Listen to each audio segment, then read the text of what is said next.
Let's go into the little garden this morning. I see some goldfish in there.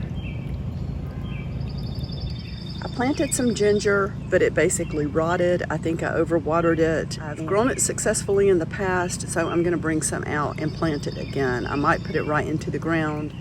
I love these antique birds here on this little bird bath. I think this is a couple of gourds that I planted, although I don't know why I put them in here. You know, if you have seeds, you have to plant them. I pulled the echinacea out of the ground to make room for the new greenhouse, and it is currently in here until I figure out what to do with it.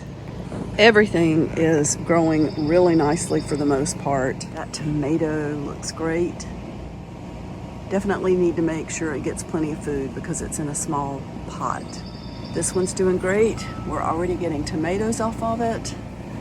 There's another one up here and more blooms at the top. Good morning. The cherry tomato's doing well. Nothing ever sprouted in that little pot there. I need to dump that out and put something in it that will really start in a pot like that. We will talk about the potatoes really soon. I think they're pretty much done for. I think this bed is looking great. I have a lot of slugs and snails, and I'm gonna have to do something about that. I've been putting eggshells down to hopefully deter them. We've got some sunflowers that are looking great, some tomatoes that are looking great, green pepper that's looking great, and I have expanded my garden area. Let's peek around. Not sure exactly what's going in that little spot, but something, and maybe something that will trail up onto this. Lots of little greens.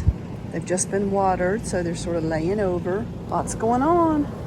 I know I need to thin these gourds, but they're so beautiful. I'm not sure I want to. There's even some corn under there that I need to figure out what to do with. Maybe I'll just let it grow and see what it does under there. I want to see just how much I can get from this little garden space.